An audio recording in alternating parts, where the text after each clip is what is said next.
So joining me now from two different spots in Toronto are the ladies who host Misunderstood, Kat and Nat.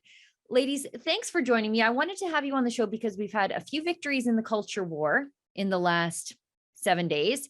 And I make no bones about it that I've somewhat checked out of the culture war. So, and a lot of these things are affecting, well, not affecting, I think they affect everybody, but it's your generation who seem to be the loudest and most disgruntled about so many things that I don't think they truly understand, but you do. So first I wanted to get your reactions about the overturning of Roe v. Wade. I see a lot of people who are angrily twerking for justice. It's like the modern St. Vitus dance.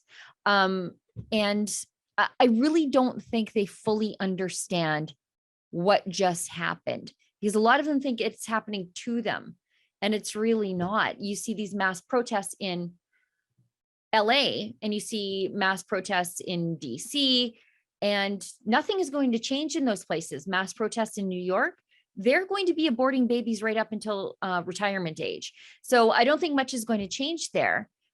So I guess, why don't they understand? What's the problem here? Nat, you want to go first?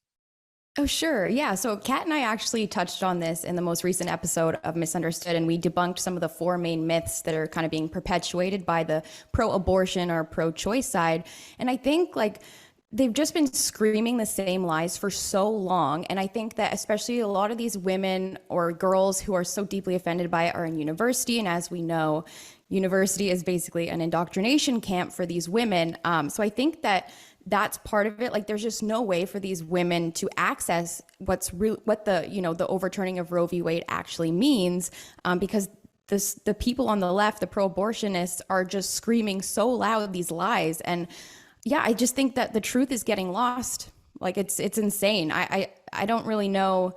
I don't really know how we can punch through it, really, other than, people like us talking about it and trying to, debunk the lies. So yeah, let's just go off of that. Like, some of the, I won't go through all the myths, but one of them is that they have lost constitutional rights, and there was never a constitutional right to get an abortion. In fact, Roe v. Wade, as I'm sure we all know, was actually about the privacy that a woman has in getting an abortion. So it was more of a privacy matter that they felt was constitutionally protected under Roe v. Wade. And I think, I'm not a legal expert, but I'm assuming that they were looking at what was going on now, and they're like, okay, the point of Roe v. Wade is not being actually used properly because it was a privacy issue. And it was funny because I saw someone on Twitter make this comment. So it's not my original thought, but it was really poignant. This person was like, AOC says the Supreme Court has no right to dictate what we do with our bodies. And they're like, yes, exactly. Like, that's exactly what the Supreme Court is saying. They're like, it's not the federal government's job to dictate abortion laws. It's a state level issue. So that's exactly what they're doing. And they're like, it's like they're not even listening to what's going on. Yeah.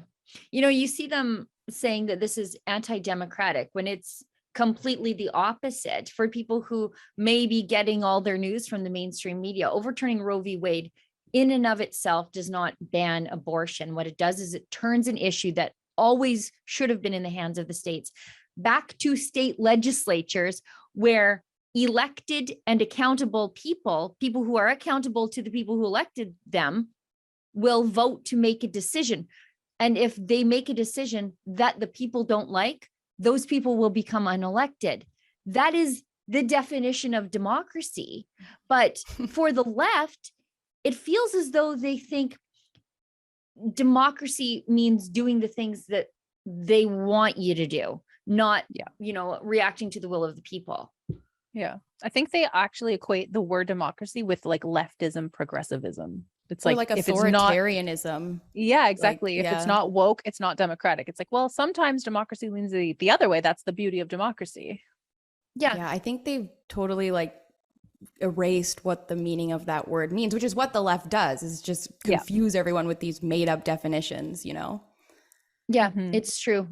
We see it all the time when they change the meaning of words. They're doing it all the time with vaccination status. It used to be, fully vaccinated. Now it's up to date. whatever that means, is pretty Classic. clever. Now, Yeah. and I think that some of the misunderstandings, I don't think that's maybe even the right word, because I think there is purposeful misleading.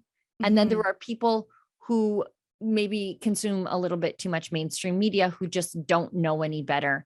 And then you sort of pile on pop culture on top of that, who are just perpetuating the lie. And over the last little bit, I mean, I know celebrities are not Mensa members by and large, but I've really seen a lot of stupid hot takes lately. Wanda Sykes was one of them, where she said, this is anti-democratic. She said, I saw that. Yeah. I have a daughter. Yeah, you have a daughter. And so I look at these sometimes crusty old women. Really, they're crusty old women. And I've never met like a woman who is a grandma who didn't just viscerally love babies, like have this insane reaction when you see a baby or a grandchild. But these progressive, crusty old ladies, they are marching in the streets for their grandchild to be exterminated. And it is the most bizarre thing. And then you see Wanda Sykes and all of them saying, well, I have a daughter and what? You have a daughter and what? Finish that sentence for me, please. And they never quite get there. No. And did you guys see that picture of the woman who's protesting? I don't know which city it was in, but she's very pregnant, and she wrote on her belly, "Not yet a human." Yeah. And it's like, and she had a kid in her arms in one of the other photos. And it's like, can we look in on her? Like, when does it become a human to her? Mm-hmm. The moment it comes out, like, how is that scientific at all? And it's like, how are you treating the infant fetus inside of you if you don't think it's human? Are you drinking? Are you smoking? Are you doing drugs? Like, what are you doing to protect that not human life growing inside you? And like, what are you doing differently for the child that you're holding in your arms that is human magically the day it comes out? It's so strange. Yeah, I always find it so confusing when people who have carried a child to term are confused on the abortion debate. It's like, you've seen the sonograms, you've heard the heartbeat, you gave birth. I just don't understand how these people aren't on the pro-life side. It's confusing to me. I think it goes to a broader problem with the culture, and that is that your feelings change reality.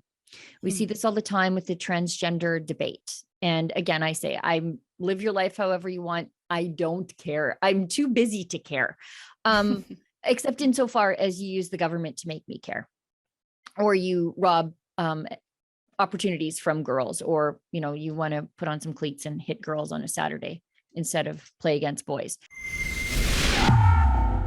If you'd like to get access to my show, as well as other great TV style shows too, like Ezra's Nightly, Ezra Levant Show, and David Menzies' Friday night show, Rebel Roundup, just go to rebelnews.com/subscribe. That's rebelnews.com/subscribe.